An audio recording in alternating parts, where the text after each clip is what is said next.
পুজোর ভোগের পায়েস কি কখনো বাড়িতে বানিয়ে ঠিক মন্দিরের মতো স্বাদ পাননি?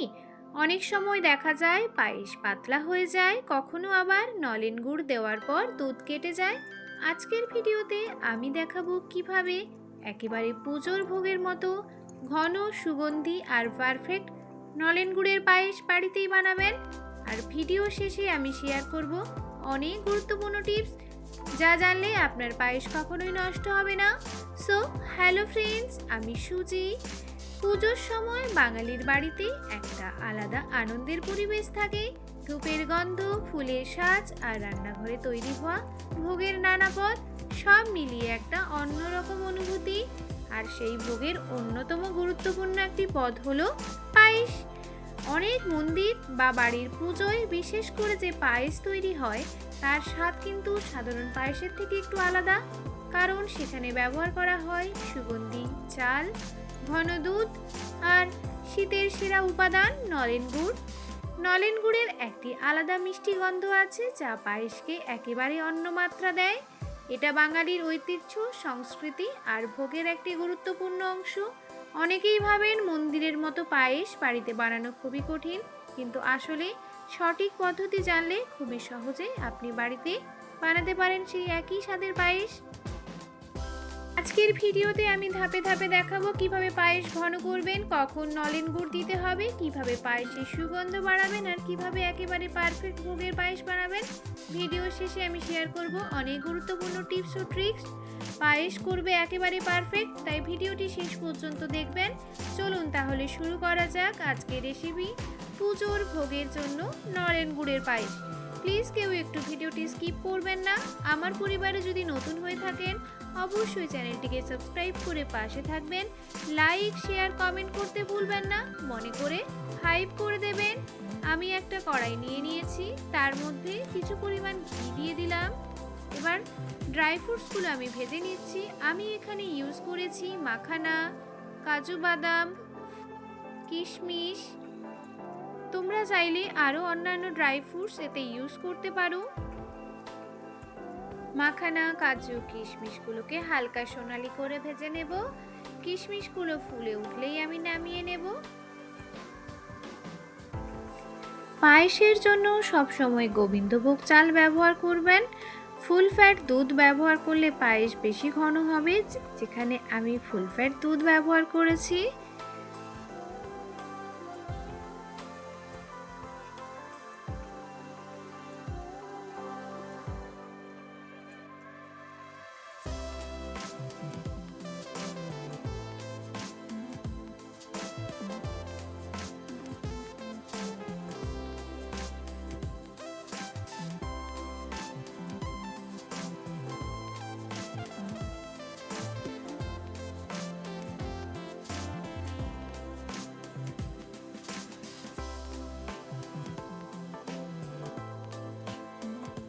তো আমার সব ড্রাই ফ্রুটসগুলো সোনালি করে ভাজা হয়ে গেছে। এবার আমি একটা বাটির মধ্যে এটাকে তুলে রাখছি। এবার ওই কড়াইয়ের মধ্যে 1 লিটার ফুল ফ্যাট মিল্ক নিয়ে নিয়েছি।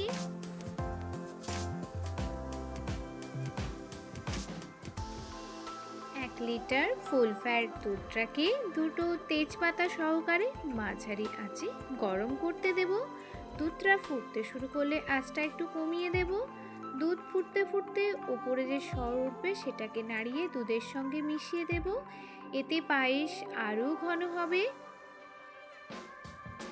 এবার আমি গোবিন্দভোগ চালটা অ্যাড করে দিচ্ছি। প্রথমে আমি গোবিন্দভোগ চালটাকে ভালো করে ধুয়ে রেখেছিলাম, এর মধ্যে কিছু পরিমাণ ঘি মাখিয়ে নিয়েছিলাম। গোবিন্দভোগ চাল নিয়েছি 2 টেবিল চামচ। চাল ধোয়ার সময় 2 থেকে 3 বার জল বদলে নিয়েছিলাম। তারপর চালগুলো 15 থেকে 20 মিনিট ভিজিয়ে রেখেছিলাম, তাতে দ্রুত সেদ্ধ হবে পায়েসটা আর টেক্সচারটাও খুব ভালো হবে। অবশ্যই চালটাকে তোমরা ঘি দিয়ে মাখিয়ে রাখবে। গোবিন্দভোগ চালটা আমি ফুটন্ত দুধের মধ্যে দিয়ে দিয়েছি। এই সময় আমি গ্যাসের ফ্লেমটা একদম মাঝারি করে রেখে দেব। প্রতি 1 থেকে 2 মিনিট অন্তর অন্তর নাড়তে থাকবো, এতে চালটা নিচে লেগে যাবে না। আর এই রান্নাটা একদম ধীরে ধীরে হবে, প্রায় 15 থেকে 20 মিনিট ধরে এই রান্নাটা করতে হবে। এই সময় দুধ ধীরে ধীরে কমে ঘন হয়ে যাবে। এবার আমি কিছুক্ষণ নাড়াচাড়া করে যেই ড্রাই ফ্রুটসগুলো আমি সোনালি করে ভেজে রেখেছিলাম, যেমন মাখানা, কাজু দিয়ে দিলাম। কিশমিশটা আমি একদম শেষে দেব। পায়েসের স্বাদটাকে আরও ভালো করার জন্য আমি এখানে মিল্ক পাউডার ইউজ করেছি। তার জন্য আগে থেকে তুলে রাখা দুধের সাথে মিল্ক পাউডারটা মিশিয়ে নেব। এবার আস্তে আস্তে করে পায়েসের মধ্যে এটা মিশিয়ে দিচ্ছি। একটা গুরুত্বপূর্ণ টিপস, চাল ভিজিয়ে রাখলেই পায়েস দ্রুত রান্না হয় এবং দুধে খুব সুন্দরভাবে ফুলে ওঠে। দুধ ফোটার সময় তোমরা এলাচ ইউজ করতে পারো, কিন্তু আমি তো এখানে নলেন গুড় দিচ্ছি, তো এলাচটা না ইউজ করাই ভালো। আর একটা জিনিস মনে রাখবে, পায়েসের আসল স্বাদ আসে ধীরে ধীরে দুধ ঘন করার মাধ্যমে। প্রায় 10 মিনিট ধরে দুধটাকে ফুটতে দিতে হবে। আমি এখানে ইউজ করেছি 150 থেকে 200 গ্রাম পাটালি গুড়। তোমরা লিকুইড নলেন গুঁড়ো ইউজ করতে পারো। এবার আমি চেক করে নেব চালগুলো সেদ্ধ হয়েছে নাকি। একটু চেক করে নিচ্ছি, আমার চালটা আর একটু সেদ্ধ হতে বাকি আছে, তো আমি আরও ক্রমাগত নাড়াতে থাকবো।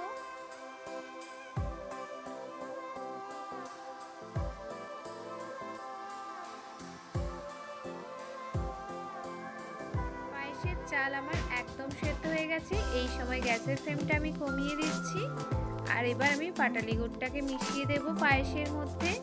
হালকা হাতে ওটাকে ম্যাশ করে মিশিয়ে দিচ্ছি। এই ভোগের পায়েসের জন্য ছোট দানার চাল ব্যবহার করা সবচেয়ে ভালো। বিশেষ করে গোবিন্দভোগ চাল ব্যবহার করলে পায়েসের ঘ্রাণ ও স্বাদ দুটোই অনেক বেড়ে যায়। চাল ধোয়ার সময় খুব বেশি ঘষবেন না, বেশি ঘষলে চাল ভেঙে যাওয়ার সম্ভাবনা থাকে, তাতে পায়েস দেখতে খুব একটা সুন্দর হয় না।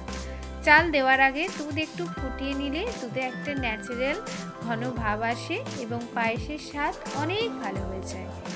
পায়েস রান্না করার সময় বারবার নাড়াতে হবে, কারণ দুধ এবং চাল খুবই সহজে নিচে লেগে যেতে পারে, তাই নিচ থেকে নাড়ানো খুবই জরুরি।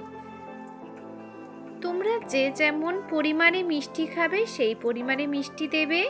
পায়েস একটু ঠান্ডা হলে স্বাভাবিকভাবে আরও ঘন হয়ে যায়, তাই রান্না শেষ হওয়ার সময় পায়েস একটু পাতলা থাকলে চিন্তা করবেন না, পরে দেখবেন ওটা ঘন হয়ে আসছে।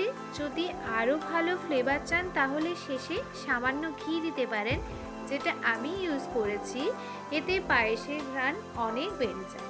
কাজু ও কিশমিশ আগে সামান্য ঘিতে ভেজে নিলে পায়েসে দিলে তাতে স্বাদ অনেক বেশি ভালো লাগে। এই ছোট্ট ছোট্ট টিপসগুলো ফলো করলে আপনার নলেন গুড়ের পায়েস হবে একদম মন্দিরের ভোগের মতো পারফেক্ট। আমাদের পায়েস একদম রেডি। এবার 1 চামচ দিয়েই পরিবেশন করব। তো বন্ধুরা, এইভাবেই খুব সহজ কিছু ধাপ মেনে বাড়িতে তৈরি হয়ে গেল একদম পুজোর ভোগের মতো সুগন্ধি এবং দারুণ স্বাদের নলেন গুড়ের পায়েস। দেখতেই পাচ্ছেন পায়েসের রংটা কত সুন্দর হয়েছে আর দুধটা কত সুন্দর করে ঘন হয়ে এসেছে। নলেন গুড়ের সেই বিশেষ ঘ্রাণ আর এলাচের হালকা ফ্লেভার মিলে এই পায়েস সত্যিই অসাধারণ লাগে। শীতকাল যখন নতুন নলেন গুড় পাওয়া যায় তখন এই পায়েসটা অবশ্যই একবার বানিয়ে দেখবেন। বিশেষ করে বাড়িতে যদি পুজো থাকে, অতিথি আসে বা পরিবারের সাথে একটু স্পেশাল কিছু খেতে চান, তাহলে এই রেসিপিটি একদম পারফেক্ট। আর একটা কথা অবশ্যই মনে রাখবেন, পায়েস বানানোর সময় তাড়াহুড়ো একদম করবেন না। ধীরে ধীরে দুধ ঘন হতে দিন এবং ধৈর্য নিয়ে রান্নাটি করুন, তাহলেই পায়েসের আসল স্বাদ পাওয়া যায়। আপনারা চাইলে এই পায়েস নিজের মতো করে একটু ভ্যারিয়েশন করতে পারেন। কেউ কেউ ওপরে পেস্তা ও বাদাম কুচি দিয়ে পরিবেশন করেন, তাতেও দেখতে ও খেতে দুটোই খুব ভালো লাগে।